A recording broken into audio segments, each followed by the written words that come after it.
Hello students, Vinita's Hindi class में आपका स्वागत है। आज हम इस वीडियो में मुंशी प्रेमचंद द्वारा रचित पाठ बड़े भाई साहब के एमसीक्यू करेंगे। प्रीवियस वीडियोस में हम इसका सार और प्रश्नोत्तर कर चुके हैं। तो आइए पढ़ते हैं।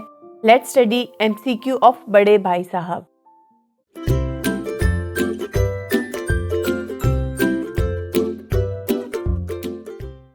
पहला प्रश्न है, बुनियाद के पुख्ता होने से क्या आशय है?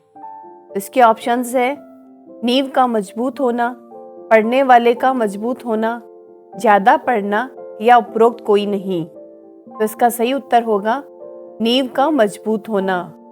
अगला प्रश्न, लेखक को भाई साहब की बातें अच्छी क्यों नहीं लगती थी? क्योंकि लेखक अव्वल दर्जे में पास हुआ था, भाई साहब फेल हो गए थे, भाई साहब उपदेश देते थे या उपर्युक्त सभी। तो इसका सही आंसर होगा उपर्युक्त सभी। नेक्स्ट क्वेश्चन, शाहे रूम की क्या दशा हुई? अहंकार के कारण उसे भीख मांगनी पड़ी, उसने पढ़ना बंद कर दिया, वह परीक्षा में फेल हो गया या इनमें से कोई नहीं। तो इसका सही उत्तर होगा कि उसे अहंकार के कारण भीख मांगनी पड़ी। अगला प्रश्न, लेखक को कौन सा काम बहुत कठिन और असंभव जान पड़ता था? दिन रात खेलना कूदना, दिन रात पढ़ाई करना, खाना बनाना या नाचना गाना। तो इसका सही आंसर होगा दिन रात पढ़ाई करना। अगला प्रश्न, बड़े भाई साहब कहानी किस शैली में लिखी गई है? व्यंग्यात्मक, करुणामयी, आत्मकथात्मक या उपर्युक्त सभी। तो इसका सही आंसर होगा आत्मकथात्मक। नेक्स्ट क्वेश्चन, लेखक और उसके बड़े भाई कहाँ रहते थे? घर पर, छात्रावास में, गांव में या इनमें से कोई नहीं। तो इसका सही उत्तर होगा छात्रावास में। अगला प्रश्न, बड़े भाई ने लेखक को किस चीज का वास्ता देकर पढ़ने को कहा? दादा की गाढ़ी कमाई का, माँ की चिंता का, पिता की मेहनत का या कठिन विषयों का। तो इसका सही उत्तर होगा दादा की गाढ़ी कमाई का। अगला प्रश्न, बड़े भाई ने लेखक को किसका सा डर दिखाया? अंग्रेजी भाषा के कठिन होने का, पिताजी से शिकायत का, मार का या उपरोक्त सभी। तो इसका सही उत्तर होगा अंग्रेजी भाषा के कठिन होने का। अगला प्रश्न, इस कहानी में किन शब्दों का सुंदर मिश्रण है? तत्सम शब्दों का, तद्भव का, देशज एवं विदेशी या उपरोक्त सभी। तो इसका सही उत्तर होगा उपरोक्त सभी। नेक्स्ट क्वेश्चन, मुंशी प्रेमचंद ने लगभग कितनी कहानियां लिखी? 200, 300, 400 या 100। तो इसका सही उत्तर होगा 400। नेक्स्ट क्वेश्चन, मुंशी प्रेमचंद का प्रसिद्ध कहानी संग्रह मानसरोवर कितने भागों में संकलित है? ये ऑप्शन है 7, 6, 5 या 8। तो इसका सही उत्तर होगा 8। अगला प्रश्न, लेखक के भाई साहब उससे कितने साल बड़े थे? 3 साल, 5 साल, 6 साल या 8 साल। तो इसका सही उत्तर होगा 5 साल। अगला प्रश्न, बड़े भाई साहब लेखक से कितनी कक्षा आगे थे? 2 कक्षा, 3 कक्षा, 4 कक्षा या 7 कक्षा। तो इसका सही आंसर है 3 कक्षा। अगला प्रश्न है, बड़े भाई साहब किस मामले में जल्दबाजी नहीं करते थे? खेल कूद में, लड़ने में, शिक्षा के मामले में या निर्णय लेने के बारे में? इसका सही आंसर होगा शिक्षा के मामले में। अगला प्रश्न, बड़े भाई साहब हर काम को साल में 2 या 3 बार क्यों करते थे? क्योंकि वे धीरे चलना पसंद करते थे, क्योंकि बुनियाद को मजबूत बनाना पसंद करते थे, क्योंकि आलसी थे या उन्हें अच्छा लगता था। तो इसका सही आंसर होगा क्योंकि बुनियाद को मजबूत बनाना पसंद करते थे। अगला प्रश्न है, अवसर मिलते ही लेखक कौन से काम करता था? चार दीवारी पर चढ़ता उतरता था, कागज की तितलियां उड़ाता था, कंकर उछालता था या उपरोक्त सभी? तो इसका आंसर होगा उपरोक्त सभी। लेखक ये सभी काम करता था। अगला प्रश्न, लेखक का मन किस काम में नहीं लगता था? पढ़ने में, खेलने में, दोस्तों के साथ या नाचने में? तो इसका सही आंसर होगा पढ़ने में। अगला प्रश्न, लेखक निराशा में क्या सोचता था? भाई से बदला लेने का, पढ़ाई छोड़ देने का, पिताजी से शिकायत का या घर वापसी का? तो इसका आंसर होगा घर वापसी का। अगला प्रश्न, हेडमास्टर साहब को अपने घर की व्यवस्था सुचारू ढंग से चलाने के लिए किसे बुलाना पड़ा? अपनी पत्नी को, अपने बड़े भाई साहब को, अपनी बहन को या अपनी बूढ़ी माँ को? तो इसका सही उत्तर होगा अपनी बूढ़ी माँ को। अगला प्रश्न, लेखक के दिल के टुकड़े किस बात पर हो जाते थे?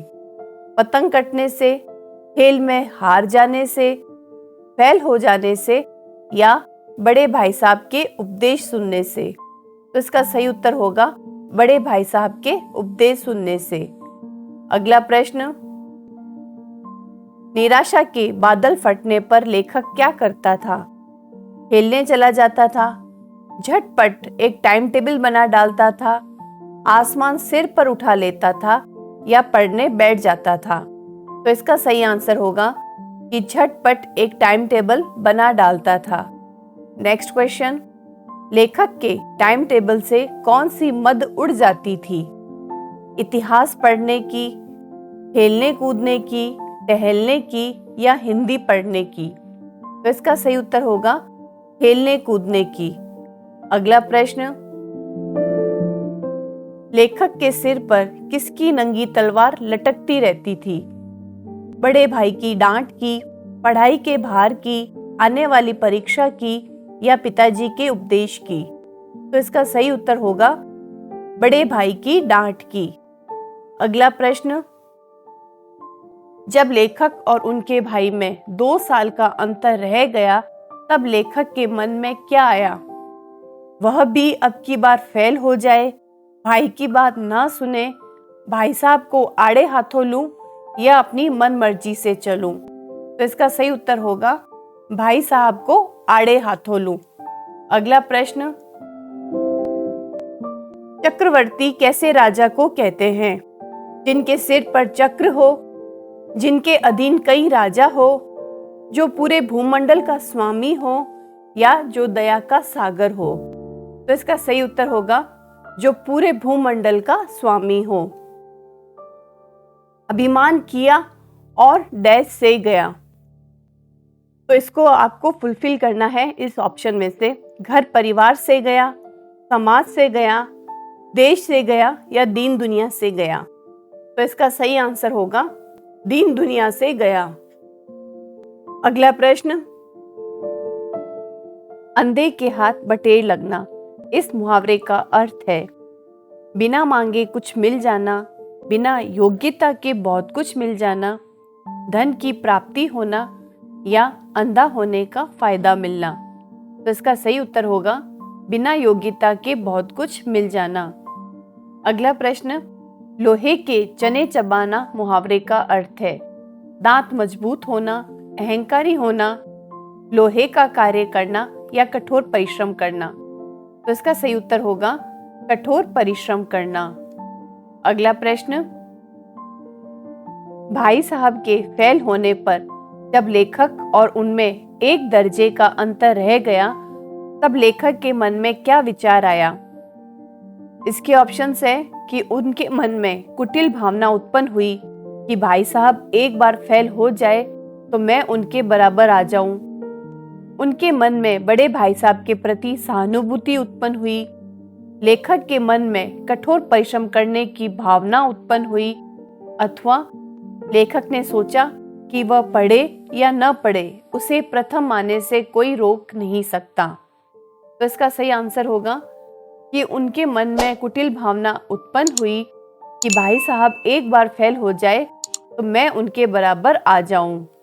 अगला प्रश्न, लेखक को किस खेल का शौक था? क्रिकेट खेलने का, कबड्डी खेलने का, फुटबॉल खेलने का या कनकोए उड़ाने का? तो इसका सही उत्तर होगा कनकोए उड़ाने का। अगला प्रश्न, लेखक को अपनी लघुता का अनुभव कब हुआ?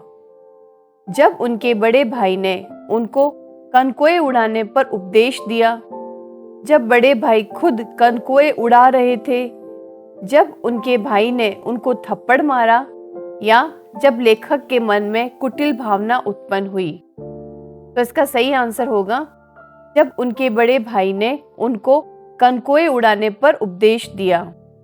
अगला प्रश्न, बड़े भाई स्वयं क्यों नहीं खेलते थे?